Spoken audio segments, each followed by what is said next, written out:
Bhagavate Vasudevaya. Om Namo Bhagavate Vasudevaya. Bhagavad Gita as it is, chapter 8, Attaining the Supreme, text number 13. Om Idye-kaksharam Brahma. Om Idye-kaksharam Brahma. Vyaharan Manusmaran. Vyaharan Manusmaran. Yat Priyati Tyajandeham. Yat Priyati Tyajandeham. Siyati Paramam Gatim. Siyati Paramam Gatim. Om Idye-kaksharam Brahma. Om Idye-kaksharam Brahma. Vyaharan Manusmaran. Vyaharan Manusmaran. Yat Priyati Tyajandeham. Yat Priyati Tyajandeham. Siyati Paramam Gatim. Siyati Paramam Gatim. Om Idye-kaksharam Brahma. Om Idye-kaksharam Brahma. Vyaharan Manusmaran. Vyaharan Manusmaran. Yat Priyati Tyajandeham. Siyati Paramam Gatim. Siyati Paramam Gatim. Om Idye-kaksharam Brahma. Om Idye-kaksharam Brahma. Vyaharan Manusmaran. Yat Priyati Tyajandeham. Siyati Paramam Gatim. Dami. Om Idye-kaksharam Brahma. Om Idye-kaksharam Brahma. Vyaharan Manusmaran. Yat Priyati Tyajandeham. Siyati Paramam Gatim. Om. The combination of letters Om. Omkar. Any questions?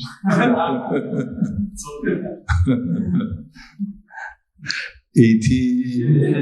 Thus. Eka Aksharam. The one syllable. Brahma. Absolute. Vyaharan. Vibrating. Mam. Me. Krishna. Anusmaran. Remembering. Ya. Anyone who. Priyati. Leaves. Tyajan. Quitting. Deham. This body. Saha. He. Yati. Achieves. Paramam. The Supreme. Gatim. Destination. After being situated in this yoga practice and vibrating the sacred syllable Om, the supreme combination of letters, one thinks of the Supreme Personality of Godhead and quits his body, will certainly reach the spiritual planets. Prabhupada has clearly stated here that Om, Brahman, and Lord Krishna are not different. The impersonal sound of Krishna is Om, but the sound of Hare Krishna contains Om. The chanting of the Hare Krishna mantra is clearly recommended for the sage. So if one quits his body at the end of life, chanting Hare Krishna, you know part of the verse. Let's see the devotees memorizing these verses. It's purpose. Hare Krishna, Krishna Krishna, Hare Hare. Hare Rama, Rama Rama, Hare Hare. Certainly reaches one of the spiritual planets, according to the mode of his practice. The devotees of Krishna enter the Krishna planet, Goloka Vrindavan. For the personalists, there are innumerable other planets, known as Vaikuntha planets in the spiritual sky, whereas the impersonalist remains in the Brahma Jyoti. Om Idye-kaksharam Brahman. Brahma. Vyaharan Manusmaran. Yat Priyati Tyajandeham. Siyati Paramam Gatim. After being situated in this yoga practice and vibrating the sacred syllable Om, the supreme combination of letters, one thinks that the Supreme Personality of God inquits his body, certainly reached the spiritual planets. Namo Vishnu Vraya Krishna Prasthaya Bhagavate Srimati Bhaktivedanta Swami Tenamane Namaste Sarasatunde Ve Gauravani Pacharne Nirvishesha Shinivadi Paskadya Desatarne. In 3 or 4 verses, Krishna is going over a process of Ashtanga Yoga, which usually takes tens and thousands of years. Well, obviously, he's just giving us a little summary here. And if you want to get the full picture, you have to go to the Himalayas and find some rare yogi there who's been meditating for 300 years. He could tell you what the more details are. And even if we tell you all the details, what are you going to do with it?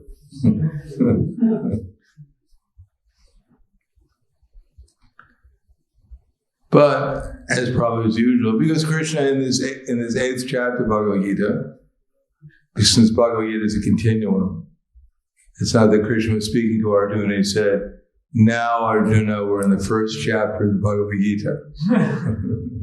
Now the 1st chapter is ended, and we're going to begin the 2nd chapter. Hopefully we'll get through all the 18 chapters before the war starts. That's why I'm giving you a summary in the 2nd chapter.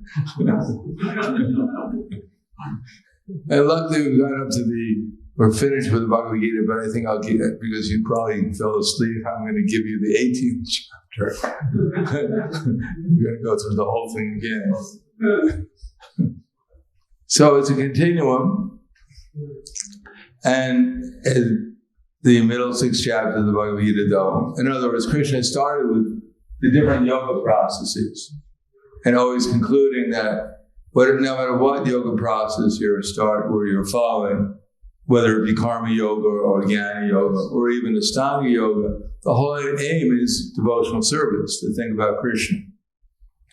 And in the middle 6 chapters, more or less, Krishna has now gone at the end of the 6th chapter, which is more or less Krishna has explained to Arjuna about the yoga systems. Now he'll tell you bhakti yoga system. It's not that he stopped and said, all right, first 6 chapters about the yoga system. Now the middle 6 chapters are about bhakti yoga. No, it's a continuum. So the next and the most largest part is about bhakti yoga, although the whole Bhagavad Gita is actually about bhakti yoga. And in the course of discussion about bhakti yoga, Arjuna was asking Krishna, what happens to a person at the time of death? What's his position? What is he supposed to do?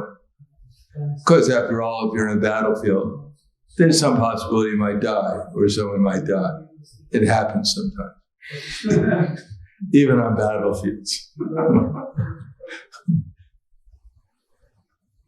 It was an obvious question from Arjuna, how can one know at the time of death? Because Arjuna didn't know that he was guaranteed to walk out of the battlefield. He had a free pass from Krishna. Now, Krishna explains in this 8th chapter some of the questions that Arjuna asked at the end of the 7th chapter, or at the beginning of the 8th chapter. Arjuna asked some questions to clarify what Krishna says at the end of what's called the 7th chapter. And one of them is about the time of death, how one can know Krishna at the time of death. Now, Krishna is explaining the Ashtanga Yoga process because he can't just forget about it. He's already explained Ashtanga Yoga previously, and during that time especially, Ashtanga Yoga was a viable process. As we find, Shamika Rishi was meditating, and he reached perfection. He was able to meditate on Paramatma, even in Dwarka Yoga. So Krishna is not going to say, well, forget about Ashtanga Yoga. Now he explains in summary, in 3 or 4 verses. He's not going to go into it elaborately, although he mentions it many times in Bhagavad Gita.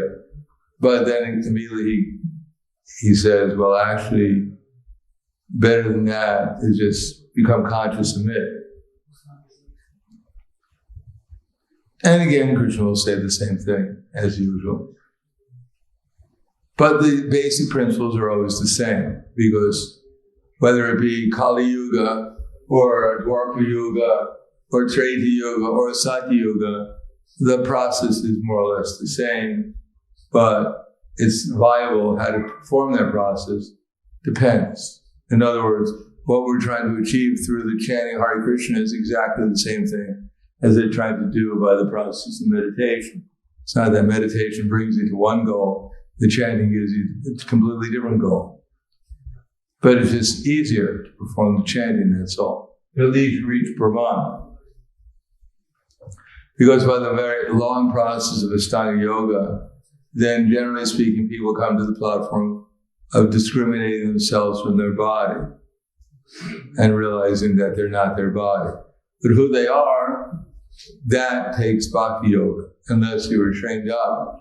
Like, for instance, Kardama Muni was trained up in Ashtanga Yoga, but to meditate upon Paramatma. Now, it's not clear if you meditate upon Paramatma, you necessarily know exactly who you are. You know who you're not, and you know theoretically that you're a servant of God, of Krishna. But we find at the end of Kardama Muni's association,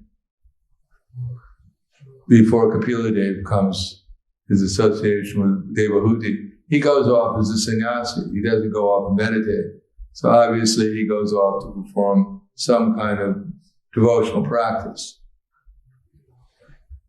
But in any case, for instance, in Satya Yuga, people can meditate directly. We can't think of one thing for 5 seconds without our minds wandering sometimes. And if we can think of something for a minute, we chant Hare Krishna and just pay attention for a minute, we think we're self-realized. And then immediately our mind is praising us. Oh, you're such a nice devotee, you're so advanced, I'm amazed. Maybe, I should invite people to come and touch your feet now. Because I'm self-realized. Then we become proud and we start thinking of all kinds of nonsense. Yes, I'm so nice, everyone should worship me. And one day I'll become a great devotee, people will recognize me for who I really am. They'll offer me everything, and I'll have a big palace, thousands and thousands of disciples, and they'll do arti to me, and Krishna will come riding on his Vaikudera. And where am I? Oh, it's Ljubljana. I'm supposed to finish my rounds, I still got 20 left.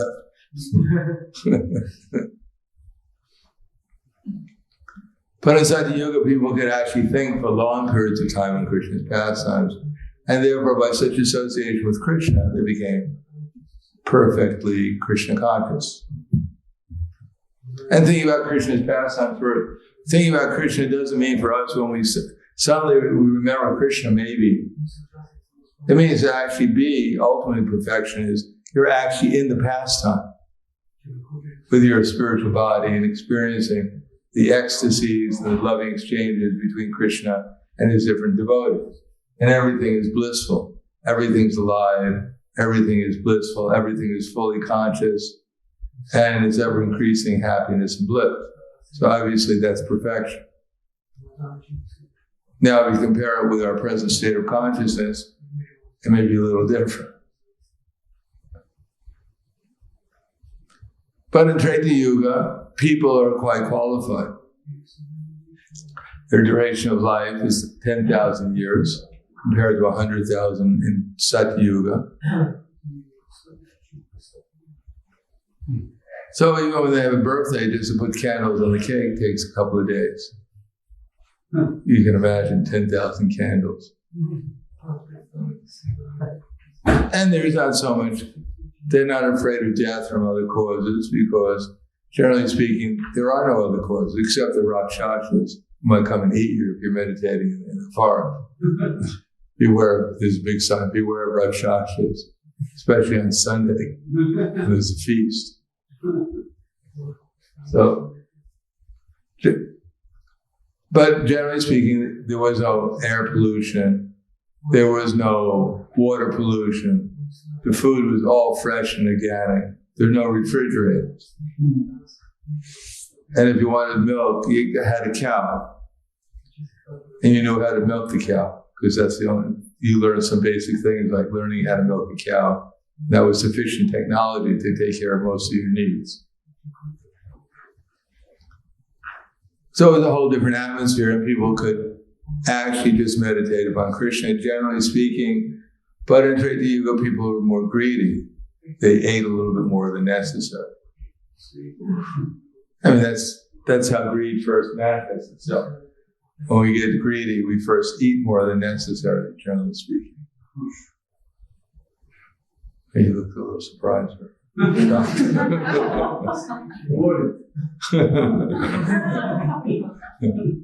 Just a little bit extra. But then we get a little bit more sleepy and everything looks a little bit more beautiful.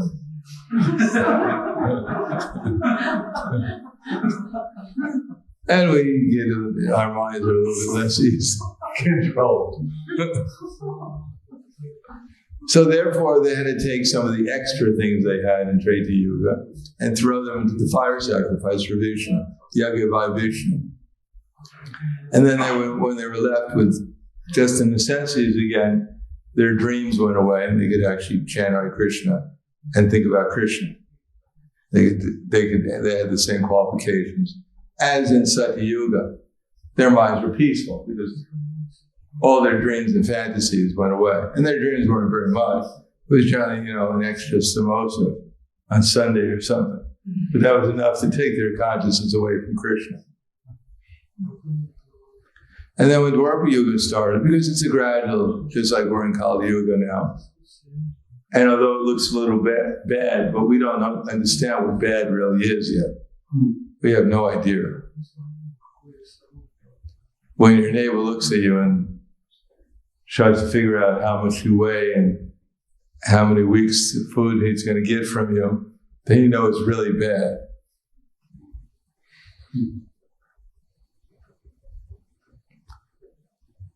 So generally there's a gradual diminishing of good qualities and a gradual increase of bad qualities. So when Dwapara Yuga began, as we can see in Dwapara Yuga, there's a lot of bad people on the earth. But you knew who was bad and who was good. You knew when you met someone like Palambasura, this is a bad person. There wasn't any, they didn't look normal, or at least they didn't act normally. And there were good people like Brahmins and sages and things like that. And they acted like sages and Brahmins. So you knew who was good to associate with and who you shouldn't associate with.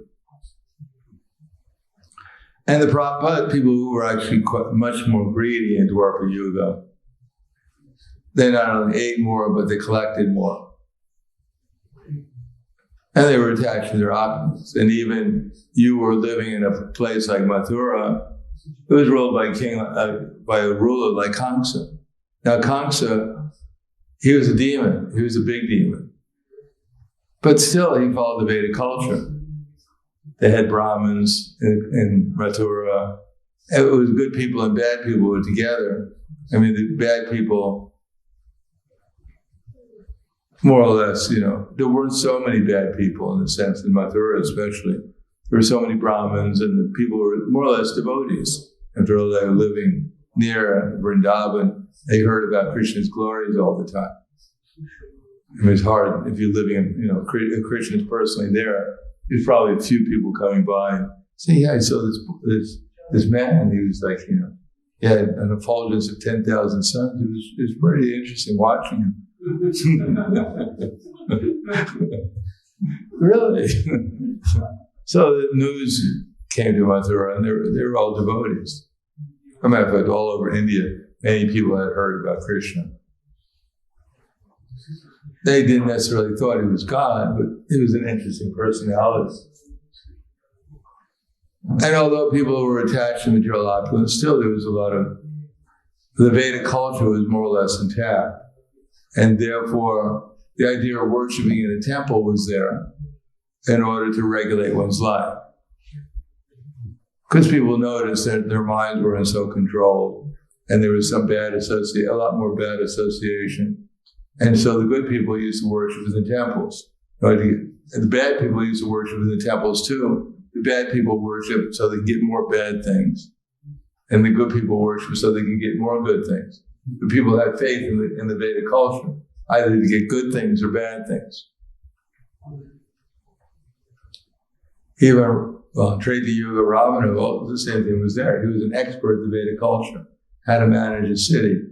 So when Ravana was going to die, when he was shot with the arrow in the heart by the Lord Ramachandra, before he died, Lord Ramachandra sent Vibhishan, his brother, to learn how to rule the kingdom, because Vibhishan was expert. Ravana was expert.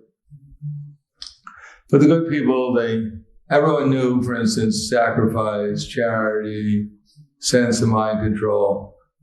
Even the demons understood those qualities. In Dwapara Yuga, we have Jarasandha giving charity to Krishna, Bhima, and Arjuna. They were all. So, by such a process, the good people, they got inspired by worshiping the deities to perform sacrifice. To sacrifice eventually their material possessions, like the kings would give up their material possessions and go into the forest to meditate upon Krishna, like in Satya Yuga. So the idea of sacrifice, the progression, is always giving up one's unnecessary belongings, being willing to perform sacrifice, and by such sacrifice, be able to, regulating the senses, performing sacrifice, and then gaining the ability to meditate in trance, and then becoming fully conscious of Krishna by such meditation. Now here we're in Kali Yuga, we can't even sit up straight for more than 5, we tell you to sit up straight, I'm just going to go, oh God, that was too much. That was my yoga practice for the year. We can't even sit up straight, or just speak of regulating our breath. We don't even know we're breathing most of the time. And if we're trying to regulate our breath, we'll fall asleep. Prabhupada said he was going to the Ganges, watching people meditating, doing pranayama, and listening to them doing pranayama.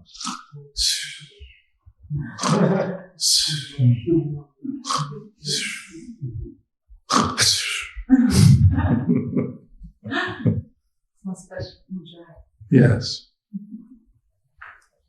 So, in Kali Yuga, people can't even begin with asana or pranayama, what to speak of pratyahara. The only thing feasible is the chanting, but the same quality has to be there. In other words, by the philosophy and by the devotional service, one has to envision how everything belongs to Krishna. And that way we give up things. And of course, to make it easier, if we don't have more than we actually need, then it's easier not to be attached. But in any case, everything should be visualized being as part of Krishna's energy, and therefore whatever we have, we should at least try to utilize in Krishna's service. Then the result is when our senses are regulated, then we won't eat too much or sleep too much or etc., etc.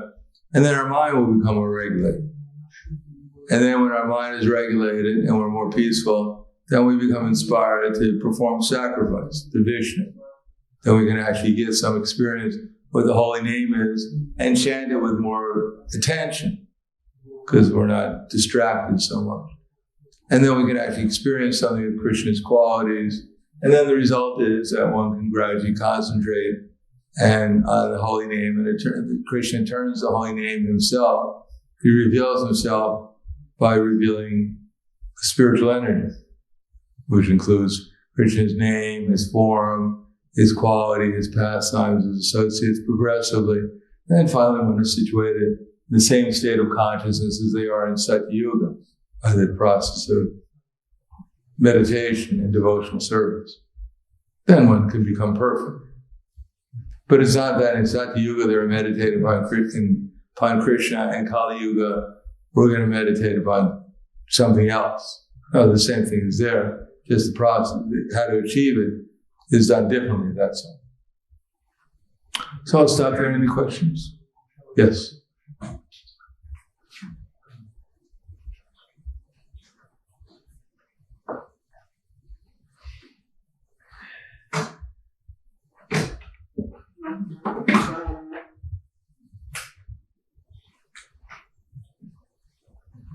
Hare Krishna. So you were talking about overeating too much and how it's not very good for our spiritual practice. But there's like this trend in ISKCON that when new people come, we encourage them to eat as much prasadam as they can to really fill up. And we see also Prabhupada, he was doing this with the hippies in New York. He was really encouraging them to eat a lot. So how is this? Is this up to a point? Up to a point. Now that you're in the movement for 50 years, and you're still remembering that one instruction from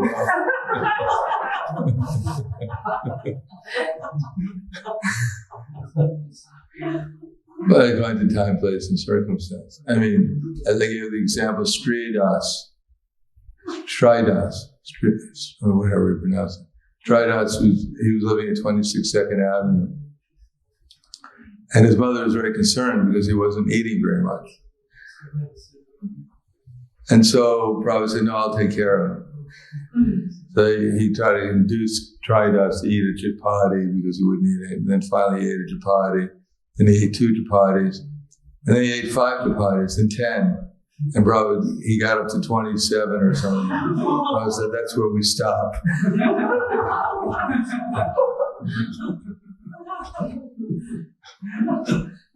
So the instruction is valid in the beginning, but there's an end to it. Yes. What is the effect of eating too much? You go to sleep. No, in the beginning, why is it like because the people don't eat prasadam, they're probably not going to get the taste of the holy name so easily in the beginning. Maybe by some inconceivable mercy or by past deeds, they get some taste at the beginning, but then Krishna starts training them, so it's not so easy to have ruchi at the beginning. So the only real pleasure they're getting is usually from prasadam. So they have to be encouraged. Or if they don't eat prasadam, imagine if we had a feast, and at the feast, which they sometimes do nowadays, you serve one sweet ball to everyone. And after the first Sunday feast,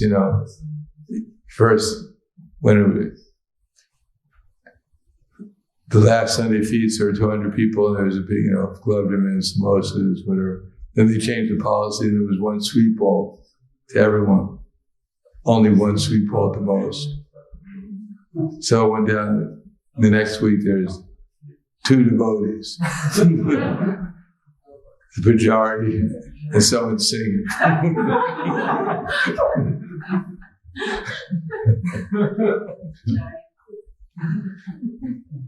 Because that's for most people, that's their experience of Krishna consciousness. How many people are coming to our movement due to the philosophy alone? They live on the philosophy. I don't have to eat, just tell me more philosophy.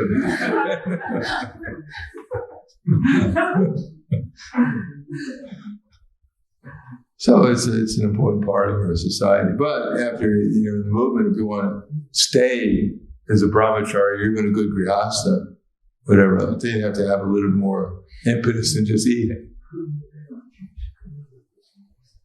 Some control of the mind has to be there, so in between bites, that you think about Krishna at least. Or as Vishnu Maharaj once wrote to Srila Prabhupada, the devotees in my temple, all they want to do all day long is eat prasadam. Is that all right? So Prabhupada said, that's all right, but in between bites they should chant Hare Krishna.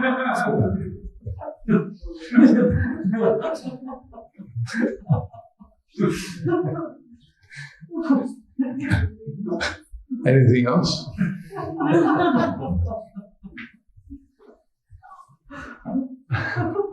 This part of the philosophy seems to ring a bell, and everyone can relate to it.